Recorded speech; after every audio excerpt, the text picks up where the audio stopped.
Shalom. I am Rabbi Nathan Davidovich, speaking to you on behalf of the webyeshiva.org, speaking to you from Efrat, Israel. This week's Torah reading in the Parsha Ki Tovo has a very interesting command. And it's a command that relates to the importance of gratitude. And not just as a nice thing to do. You know, it's good to say thanks. It's part of the manners quote that we're supposed to learn. Much more than that. Gratitude is really the basis for the creation of the world. And through this Parsha, we can see how that happens. The Parsha begins with the commandment to bring Bikkurim. What is Bikkurim? The Torah tells us that when the Jewish people first enter the land of Israel, they must bring the first fruits of the land to Jerusalem, to the Holy Temple. The first word of this Parsha is Vahoya. Parsha Ki Tovo el Ortz, when you will come into the land. The commentators say that the word Vahoya, the letters, the four letters of Vahoya, the Hebrew word Vahoya, is a sign of joy. It's a sign of simcha, happiness. So how does that relate, this commandment of Bikkurim?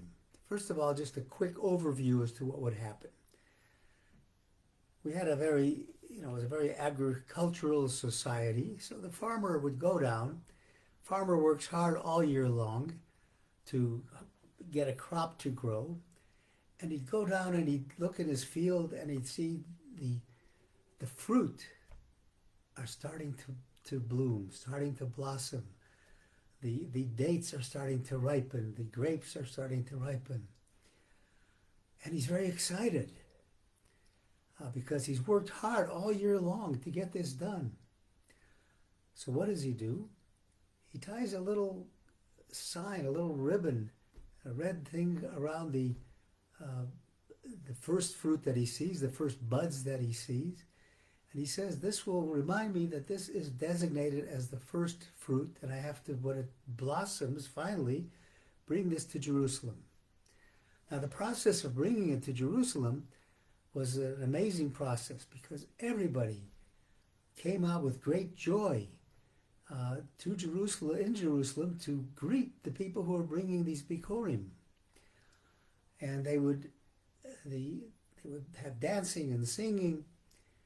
And in fact, the Torah tells us a few sentences later that v'samachta b'chol hatov, you shall rejoice, you should be happy with all the good asher nasa lecha Hashem Elokecha, that God gives to you and your household and so on. So it's a very joyous thing. Now it's a very interesting thing. The first fruits, the Bikkurim, were brought in baskets.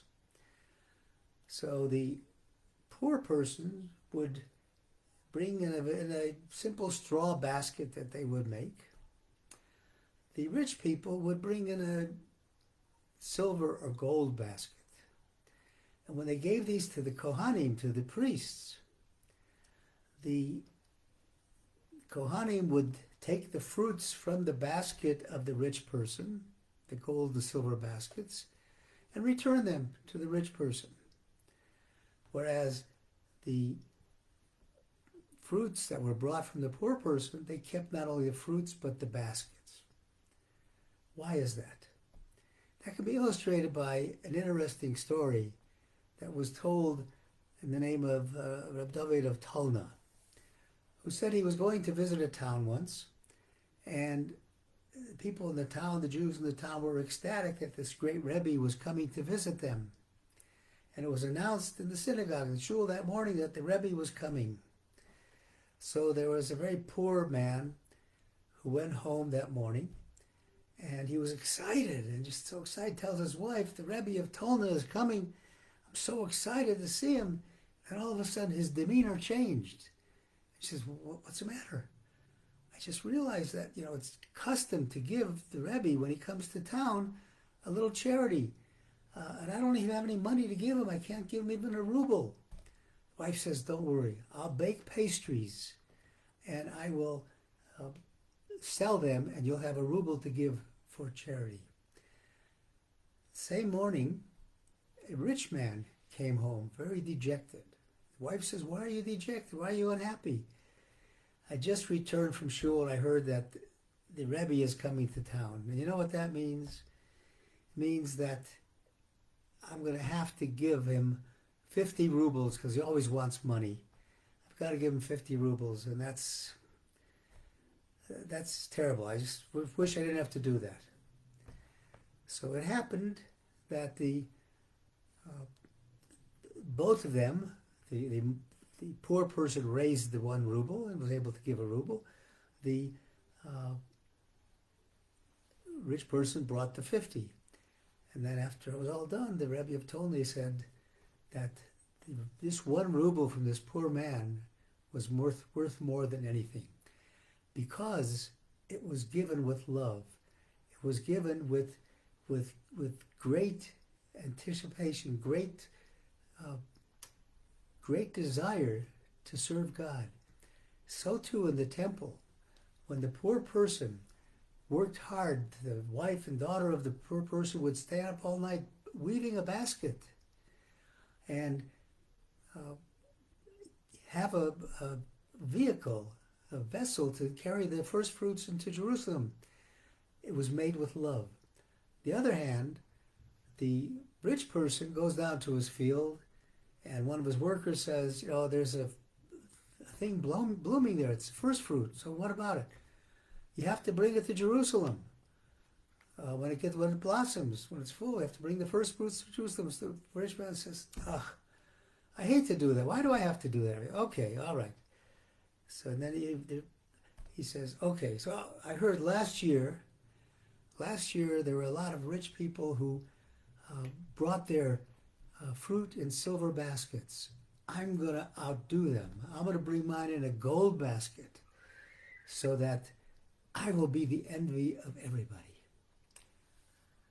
That is why the baskets of the rich, who were not given with true love, were not given with their heart, were returned. From this mitzvah of Bikkurim, we're taught, the sages say, the world was created because of this mitzvah of Bikkurim. Why is that? Because we are taught that gratitude is so important. When it says we should serve God with joy, it means we have to be grateful for every single thing. So many of us think that we're entitled to something. We sometimes live an entitled life. We are not entitled to anything. We must be grateful to God for everything that happens, but not only to God. When somebody does you the slightest favor, when your wife cooks a meal for you, when your husband does the dishes or vacuums the floor, when somebody gives you a ride, when you're looking for a ride somewhere, you have to be thankful for even the slightest thing. Because not to be thankful shows that you don't really appreciate God's fullness. This is the month of Elul, right before Rosh Hashanah. This is the time, it says, as King David says, Ani ledodi v'dodi li. The sages interpret the letters of Elul, I am my beloved, and my beloved is mine. Meaning that when you do things for God, God will do things for you. God looks at our actions, judges by our actions. So when we are thankful to somebody else for the slightest thing, God will be thankful for us. The message that we learned in order to go into Rosh Hashanah and to spend this year as a new and important year is to be grateful for every moment, to thank everybody for what they do for you, not to complain, but to be grateful and be thankful. Thank you for listening on behalf of the webyeshiva.org. I wish everybody a wonderful